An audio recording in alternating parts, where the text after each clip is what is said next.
Hello students, so today we are going to start our full-fledged question of admission of a partner. In this question, the question number 58, we will prepare journal entries and necessary accounts and also new balance sheet. Okay, new profit sharing ratio भी इसमें calculate हम करेंगे। तो बेटा पहले journal entry का एक format बना लेते हैं, ठीक है। तो जर्नल एंट्री का फॉर्मेट देखिए पहले। तो ये बच्चे हमारे पास जर्नल एंट्री का फॉर्मेट हमने बना लिया है। सबसे पहले एसेट्स लायबिलिटी की वैल्यू देखते हैं, एडजस्टमेंट पे आते हैं। कह रहा दे एडमिट जेड इनटू पार्टनरशिप 1/8 के लिए लाया, हम रेशियो भी कैलकुलेट करेंगे, ठीक है। जेड जो है 20,000 जो है कैपिटल ला रहा है, 12,000 गुडविल आ रहा है, तो पहली एंट्री यही करते हैं। कैश में लेके आ रहा है तो लिखेंगे कैश अकाउंट डेबिट टू जेड्स कैपिटल अकाउंट, जो वो कैपिटल लेके आया वो, to premium for goodwill account. यहाँ नीचे नरेशन वही जो हम लिखते थे कि Z bring share of goodwill premium and capital in cash, वो आप लिख लेना जो हम पीछे लिखते आए हैं। कैपिटल बच्चे लेके आया वो 20,000 की और गुडविल लेके आया 12,000 की, 32,000 आएगा। दूसरी एंट्री होती है premium for goodwill account debit to old partners in sacrificing ratio. इस क्वेश्चन के अंदर एक ही सेक्रीफाइसिंग है, मैं अभी आपको बताता हूँ कैसे पता लगा। क्योंकि उसने बोला है कि जेड जो है वो सिर्फ एक्स से एक्वायर कर रहा है, तो सेक्रीफाइस मतलब एक्स ही कर रहा है यहाँ पे। Premium for goodwill transfer to old partner in sacrificing ratio, तो मैं अभी वो कैलकुलेट करके दिखाता हूँ आपको कितना आएगा। पूरा अमाउंट ही जाएगा वैसे तो 12,000 का। हम एक बार रेशियो कैलकुलेट कर लेते हैं। वर्किंग नोट में आपको रेशियो कैलकुलेट करनी है, ठीक है बच्चे। एक्स और वाई जो है पार्टनर थे 5:3 के लिए, जेड आया 1/8 के लिए। जेड जो है एक्वायर कर रहा है share, Z acquire share entirely from x. 1/8 जो है वो एक्स से एक्वायर कर रहा है, तो एक्स की जो न्यू रेशियो आएगी 5/8 पहले थी, अब 1/8 वहाँ से उसने जेड को दे दिया, तो 4/8 रहेगी इसकी। वाई की सेहत पे कोई असर नहीं पड़ेगा, यानी कि एक्स अकेला सेक्रीफाइस करेगा, वाई का सेम रहेगा और जेड का 1/8 है ही है, यानी कि रेशियो जो आएगी वो 4:3:1 आएगी। ये आपकी न्यू प्रॉफिट शेयरिंग रेशियो आ गई। सेक्रीफाइसिंग रेशियो क्या होगी? 180 रहेगी, जितना शेयर के लिए वो दिया एक्स ने, जितना उसको दिया 180 रहेगी सेक्रीफाइसिंग। तो पूरी की पूरी गुडविल जो है ट्रांसफर हो जाएगी एक्स के अकाउंट में, जैसा कि हमने इस एंट्री में किया है। आप डिटेल में लिख लेना, नरेशन लिखनी इंपॉर्टेंट है, कंपलसरी है नरेशन। उसके बाद आते हैं नेक्स्ट, रिवैल्यूएशन किया हमने आने के बाद जेड के। Provident fund is to increase by 5,000। Provident fund जो है बेटा इंप्लॉय प्रोविडेंट फंड है, ये आउटसाइड लाइबिलिटी होती है, ठीक है। 5,000 से इंक्रीज हुई है, लाइबिलिटी कोई भी बढ़ती है तो बेटा जर्नल एंट्री के हिसाब से क्रेडिट होती है ना। तो एंट्री बनेगी इसकी revaluation account debit to provident fund account, यानी जो लिखेंगे increase in the value of liability, यानी कि increase in the value of liability, यानी कि प्रोविडेंट फंड जो है बाय 5,000 लिखा है तो ओनली 5,000 लिख देंगे। बाय का मतलब होता है जितने अमाउंट से। उसके बाद लिखा हुआ है debtor are all good, debtor का कोई भी कम नहीं हुआ, यानी कि जो 600 रुपये प्रोविजन है ये भी हमारा बच गया, तो हमारी लाइबिलिटी जो है कम हुई है, तो उसकी जनरल एंट्री होगी provision for doubtful debts account debit to revaluation account. ये एंट्री होगी बेटा 600 रुपये में। यहाँ पे लिखेंगे decrease in the value of provision fund, मतलब कि प्रोविजन रिक्वायर्ड ही नहीं है। स्टॉक में 3,000 ऐसे है जो ऑब्सोलीट हो गया, ऑब्सोलीट यानी कि खत्म हो गया, जो आइटम जो आउट ऑफ डेट होगी, इट मीन स्टॉक की वैल्यू कम हुई है। वैसे तो बेटा कंपाउंड एंट्री भी कर सकते हैं हम, लेकिन हम स्टेप वाइज ही करेंगे। रिवैल्यूएशन अकाउंट डेबिट, स्टॉक हमारी एसेट है, एसेट हमेशा क्रेडिट में लिखते हैं। यहाँ लिखेंगे स्टॉक बिकम ऑब्सोलीट, ऑब्सोलीट यानी कि आउट ऑफ डेट हो गया, खराब हो गया।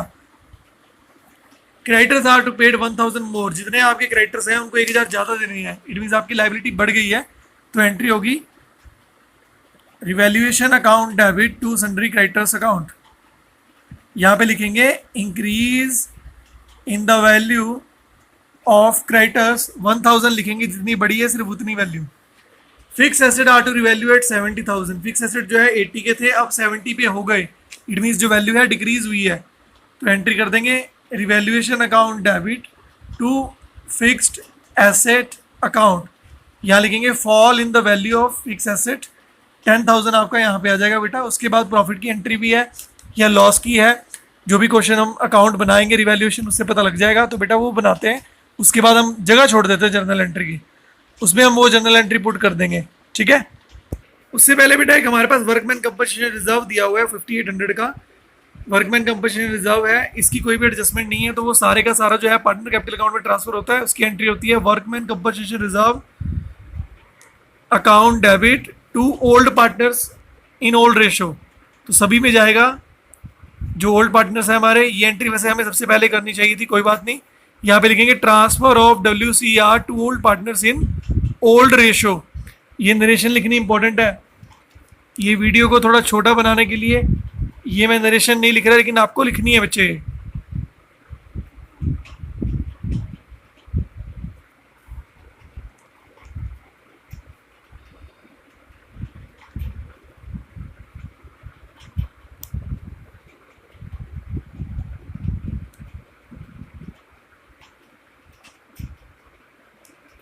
ये आएगा बच्चे अमाउंट, ठीक है। उसके बाद हम लॉस या प्रॉफिट जो रिवैल्यूएशन अकाउंट बना के आएगा वो बनाएंगे। तो पहले रिवैल्यूएशन अकाउंट का फॉर्मेट बना लेते हैं। Before preparing revaluation we have profit and loss balance. जब भी एसेट साइड में प्रॉफिट एंड लॉस बैलेंस होता है तो वो हमारा लॉस है, ये एंट्री भी पहले कर देनी चाहिए थी। तो लॉस की एंट्री होती है partners capital account debit old partners only to profit and loss account. यहाँ पे लिखेंगे being loss transfer to old partners in old ratio, ये है 2400। इसको भी हम डिवाइड कर लेंगे, ये आएगा आपका 1500 और ये आपका बटे आएगा 900। अब आते हैं रिवैल्यूएशन अकाउंट पे। चाहे तो जनरल एंट्री से ट्रांसफर कर दो, चाहे डायरेक्ट कर दो, मैं डायरेक्ट कर रहा हूँ। यहाँ पे लिखेंगे to provident fund. Provident fund liability है, बड़ी है, लाइबिलिटी डेबिट में आती है as per the ledger rule. Debtor good है तो हमारी जो लाइबिलिटी एक साइड कम होगी। यहाँ लिखेंगे by provision for doubtful dates, वो जो 600 रुपये लिखे थे हमने वो, ठीक है। स्टॉक जो है आपका कम हुआ है तो डिक्रीज इन एसेट यहाँ पे आती है, टू स्टॉक लिखेंगे। एंट्री के हिसाब से आप चाहे पोस्टिंग कर लो तो भी आपके लिए ईजी है। क्रेडिटर हमारे इंक्रीज हो गए तो यहाँ पे क्रेडिट में डेबिट साइड में लिखेंगे। उसके बाद फिक्स एसेट भी हमारे डिक्रीज हुए हैं तो उसको यहाँ लिखेंगे टू फिक्स एसेट्स अकाउंट। 10,000 से जो हमने लिखे थे वही वाले। अब ये साइड ज़्यादा, ये साइड कम है तो बैलेंस यहाँ पे यानी कि लॉस आएगा। 19,000 में से माइनस कर दिए, ये हमारा लॉस है बेटा। यहाँ लिखते हैं by loss on revaluation transfer to old partners capital account, X capital account, Y capital account. 18,400 को ओल्ड रेशो में बांट देंगे बच्चे।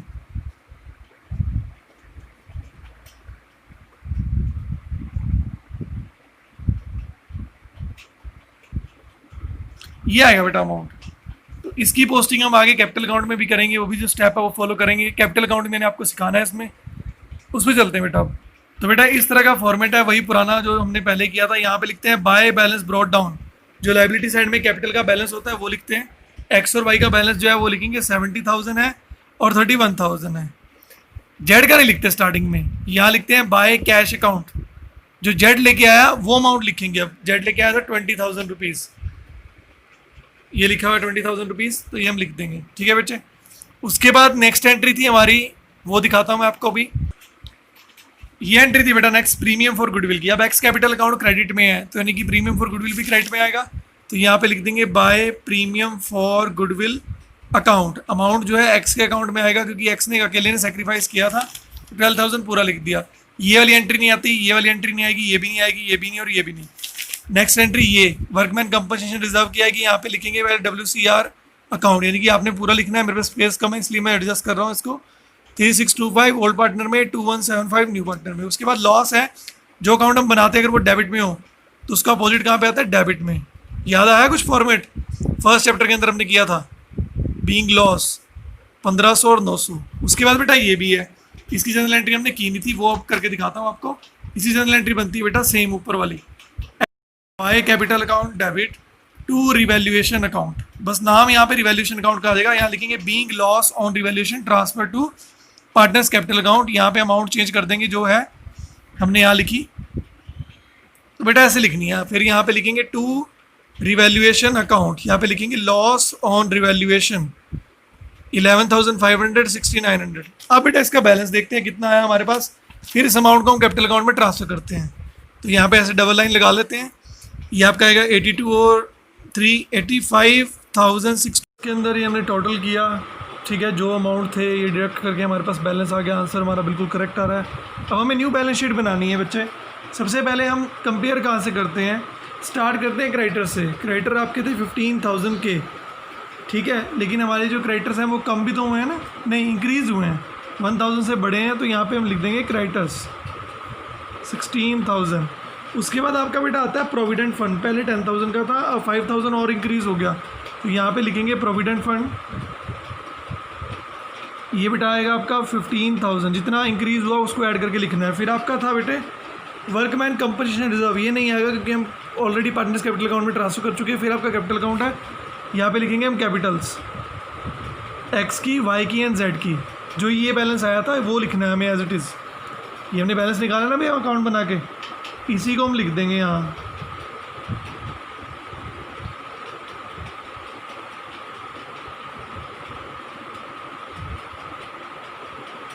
ये आ गया बेटा आपका, ये अमाउंट हो गया यहाँ तक। उसके बाद आते हैं जर्नल एंट्री पे। जर्नल एंट्री जो हमने की उससे जो बदलाव आए, रिवैल्यूएशन अकाउंट जो हमने बनाया था वो अब देखना है। कैश एट बैंक 5,000, ठीक है, कैश एट बैंक, इसको मैं अभी छोड़ रहा, मैं आपको डिटेल में बताऊंगा कि क्या आएगा इसके अंदर। नेक्स्ट आपका आता है सन्ड्री डेटर्स। उसने क्वेश्चन के अंदर बोला था कि डेटर्स और ऑल गुड, तो ये प्रोविज़न बनाने की ज़रूरत नहीं थी, तो यहाँ पे 20,000 हमने लिख दिया। फिर आपका आता है स्टॉक। स्टॉक बच्चे आपका पहले 25,000 का था, अब स्टॉक 3,000 कम हुआ तो अब आएगा 22,000 का। फिर आपका फिक्स एसेट पहले 80,000 था, अब 10,000 कम हुआ है तो लिखेंगे 70,000। जो रीवैल्यू हुई है वो लिखनी है बच्चे, प्रॉफिट एंड लॉस इसमें आएगा नहीं। यहाँ पे आ गया बैलेंस, लायबिलिटी साइड का पहले बैलेंस कर लेते हैं।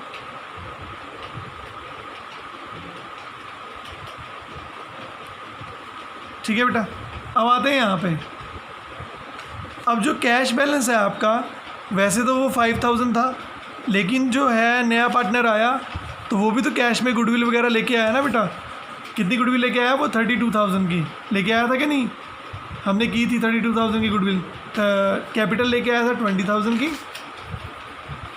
32,000 ये लेके आया था वो कैश। तो क्या आपको ये नहीं लगता कि जो 32,000 लेके आया उसको हमें यहाँ नहीं लिखना चाहिए, है ना? ये भी तो लिखना चाहिए। उससे पहले हम बैलेंस देख लेते हैं, कुछ और क्या क्या आएगा हमारा एसेट अकाउंट के अंदर, वो चेक करते हैं। यस, ये भी डन। स्टॉक पहले 25 का था, स्टॉक आपका 3,000 ऑब्सोलीट है, तो ये रह गया आपका 22 का। यस, मैंने 22 ही लिखा है। फिक्स एसेट आपके 70, यस मैंने 70,000 लिखे हैं। फिर आती है कैश की बारी। यस, 5,000 का बच्चे पहले था, 32,000 वो लेके आया, तो अब कितना आएगा? 37,000। ऐसे लिखना है कैश का बैलेंस। अब करते हैं टोटल। यस, करेक्ट आ रहा है बेटा, बैलेंस शीट की दोनों साइड करेक्ट आ रही है, तो आपको ये